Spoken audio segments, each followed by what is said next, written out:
Right, so with the spring statement still to come at time of writing, it seems the growing exodus of councillors from what passes for Starmer's alleged Labour Party, Labour in name-only party, is only continuing to grow. And with that statement likely to be one of the most destructive financial packages for ordinary working class people in this country, more will likely follow, not boding well at all for May's local elections. Where Labour under Corbyn was once the standard bearer for progressive politics in Britain, it is facing an unprecedented internal revolt as they become ever more regressive and right-wing, more so even than the Tories in their political choices, aping the hard-right reform as they chase their votes, and Labour's base, including their elected representatives, are deserting.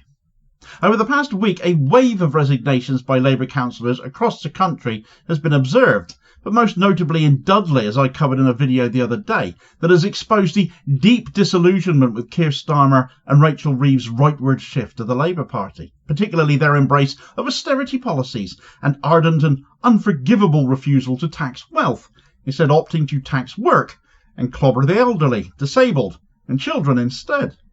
These resignations are now proving to very much not be isolated incidents at all, but part of a growing pattern of dissent across the country as local representatives of the Labour Party refuse to prop up a leadership that increasingly mirrors the Conservative Party in both policy and ideology. It seems some in Labour at least have ethics and morals and, above all, a spine. It's just a case that none of that forms part of Starmer's government. Right, so Labour councillors are continuing to desert the party. The most dramatic exodus, as I have covered already, has come from Dudley Council, where 4 Labour councillors resigned, including the Labour group leader Peter Lowe, in just the last week.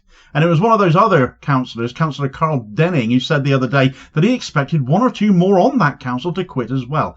And so it has come to pass that Councillor Luke Hamblett has walked out now as well, bringing the total number of Labour councillors to have quit Labour in the last week on Dudley Council, an area considered a heartland for the Labour right, to 5, and whose departure brings the total number of Labour councillors to have quit on that council over the last year to 9. Hamblett's reasons for going echo those of the others who have gone this week as well. Councillor Hamblett cited concerns about removing winter fuel payments, raising national insurance contributions for employers, and the 2-child benefit cap as reasons for his resignation, saying enough is enough. He said with dismay at first and then disgust, "I watched as a Labour government kept the 2-child benefit cap, removed winter fuel payments from millions of pensioners, and are now targeting people with disabilities." Councillor Hamblett also accused the party of getting it wrong with the economy, adding that as an accountant himself, he can already see the devastating impact which the national insurance rise will have on small to medium-sized businesses in the borough. He also accused the Dudley Labour group of being rudderless and afraid to speak out locally. As a councillor myself, it is one thing to resign over the aforementioned reasons Hamblett has, but that last swipe at his own former colleagues shows equal disgust at their own cowardice and refusal to take a stand, and local electors should be aware of that going forwards. Instead of advocating for wealth taxes or closing tax loopholes for the super rich, Starmer and Reeves have opted for more brutal austerity, leaving the most vulnerable to bear the brunt in what they call tough choices. But it's never a tough choice to punch down on the weakest and most vulnerable, is it? It is always the easiest choice, and we should remember that, because you'll never hear it repeated in the mainstream media. But Dudley's not alone. The same principled stand has been taken by other councillors across England this week as well, and the list just keeps growing. Another example has been David Shepherd from Rotherham Borough Council, a Labour-run council. Shepherd was the council deputy leader, a senior cabinet position. There's only one more senior post than that after all, but one he has found to be completely untenable as a result of these cuts, and he has quit both his post and the party. He said, "Due to the recent announcement by the Labour government regarding welfare reform, I have taken the decision to leave the party which has been my home all my life. To me, it is unconscionable that when faced with the financial crisis left to us by the previous Tory government, the Labour Party has chosen to target people who need support the most. I have always held the belief that government should do what it can to equalise the injustices within society. Sadly, this and other recent announcements have led me to conclude that this is currently not the case. I leave my role as Deputy Leader of Rotherham Metropolitan Borough Council and Cabinet Member for Social Inclusion and Neighbourhoods with a heavy heart." Also having left the party has been Salford councillor of 34 years, John Warmisham, branding his now former party immoral. Manchester Evening News covered this story and reported that a highly respected veteran councillor has quit the Labour Party, accusing it of losing its moral compass under the leadership of Keir Starmer. John Wormesham, who has been a Salford councillor for 34 years, resigned his membership last night. His decision will be a major blow to the local party as well as an embarrassment for the national one. In a letter to Salford City Mayor Paul Dennett, explaining his decision, he says, "I feel I have no option but to resign from the Labour Party, a party that through this current national leadership has lost its moral compass and no longer represents the communities that it was set up to serve." In his letter to Mr Dennett, he adds, "Cutting the welfare benefits to the disabled, the sick, the poor and the vulnerable, whilst committing billions of pounds to arms and supporting wars is immoral, as well as government ministers pushing pensioners, families and children further into poverty."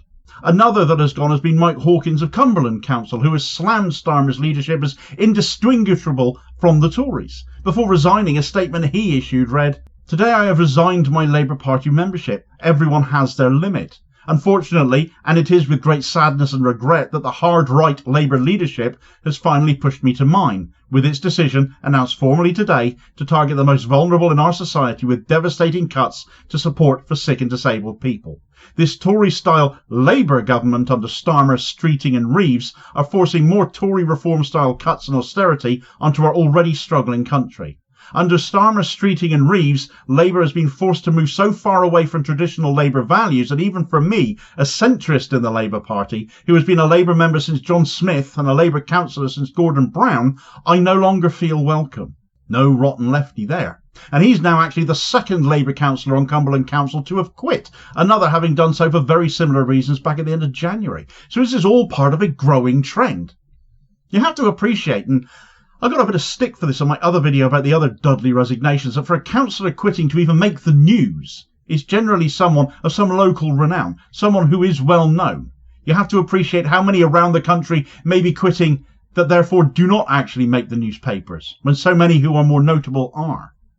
One more resignation I want to bring up, though, is that of the suspended Labour Lewisham councillor How Tam, who has now quit Labour and defected to the Greens. Why was she suspended then, Damo? Well, she dared speak out for the people of Palestine, didn't she? She dared to support a protest against her own party's stance on Palestine. That's a suspension offence in Starmer's authoritarian regime now. She sat as an independent but has now reached the point where she'd rather join another party that lets her actually have an opinion and doesn't punish her for that, and by doing so gives the Green Party their first councillor on Lewisham Borough Council and becomes the sum total of its official opposition, because Labour held every single seat on that council. Tam said, "I'm very excited. Since leaving Labour, it has been a whole journey with lots of different emotions, but I found a lot of peace with this decision, and I feel very happy today to be joining the Greens. Their policies and manifesto align a lot more closely with my values and my beliefs. I was an anti-racism campaigner when I was elected for Labour back in 2022. I was elected on a manifesto that was progressive on paper, but when you get down to it, the Labour Party has sold out so many of their principles." Well, far be it from me to not stoke my own bias here as a Green Party councillor myself, who came to the Greens from Labour as well, I might add, but I completely agree with everything she had to say there.